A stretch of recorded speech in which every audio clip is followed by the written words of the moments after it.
तुम्हारा भी जवाब नहीं मालिक, और तुम्हारी इस रंग बिरंगी दुनिया का भी जवाब नहीं। तुम तो एक अच्छे चित्रकार हो, अपने नाटक के लिए भिन्न भिन्न चरित्र के, भिन्न भिन्न स्वभाव के किरदार बनाते हो। एक पत्नी के लिए, जिंदगी के लिए दुआ मांग रहा है, तो दूसरा पत्नी की जिंदगी खत्म करने के लिए उसे बद्दुआ दे रहा है।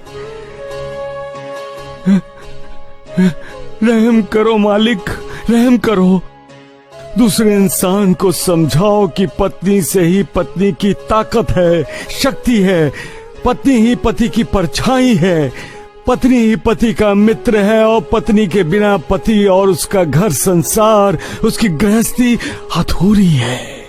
ये पुरुष कब समझेगा मालिक कि उसका अपना अस्तित्व स्त्री के अस्तित्व के साथ जुड़ा है। स्त्री अपनी मांग में सिंदूर भरती है, वही तो उसकी पहचान है। जब स्त्री मांग में सिंदूर नहीं भरती तो उसकी पहचान, उसका अस्तित्व मिट जाता है। कब जानेगा तुम्हारा ये इंसान मालिक, कब देगा वो स्त्री को, अपनी पत्नी को अहमियत मालिक। जो दुख में साथ देता है वही सच्चा साथी होता है। पति और पत्नी एक दूसरे के सच्चे साथी होते हैं, तो शरीर एक प्राण होते हैं। पति पत्नी की आत्मा है और पत्नी पति की आत्मा होती है। जब किसी एक को ठेस लगती है तब आह दूसरे के मुख से निकलती है। मालिक जानता है कि उसकी अपनी बनाई दुनिया में दुख, दर्द, वेदना सुख से कहीं ज्यादा है। ऐसी दुनिया में कोई इंसान अकेला जिंदगी जी ही नहीं सकता। इसलिए उसने स्त्री और पुरुष की जोड़ी बनाई है, जिसे हम पति पत्नी कहते हैं।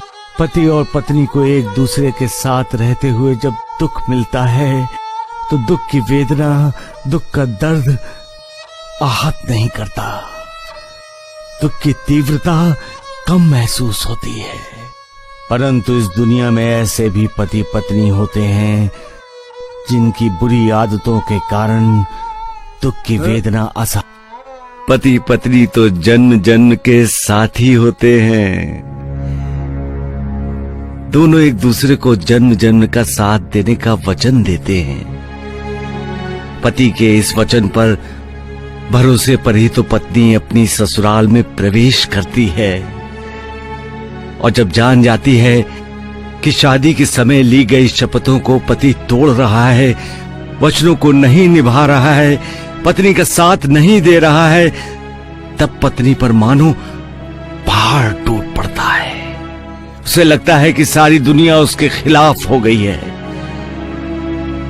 लेकिन यही पति जब अपनी हर शर्त पूरी करता है, अपना हर वचन निभाता है, पत्नी के हर दुख सुख में उसका साथ देता है, तब सारी दुनिया खिलाफ होने के बाद भी पत्नी का हौसला टूटता नहीं, उसका विश्वास डगमगाता नहीं। शादी के बाद अपना घर, अपना मायका छोड़कर पराये घर को अपना घर बनाने के लिए आई नई दुल्हन का ससुराल वालों को आदर करना चाहिए। उसे अपने परिवार का सदस्य बनाना चाहिए। उसके साथ बेटी जैसा व्यवहार करना चाहिए। उसे कभी ये एहसास ना हो कि वो पराई है। उसी तरह बहू को भी अपने ससुराल वालों का मान सम्मान करना चाहिए। तभी तो घर परिवार सुखी होता है, तभी तो हर कोई खुश रहता है। और जब हर कोई खुश होता है तो मालिक भी खुश होता है। सबका मालिक।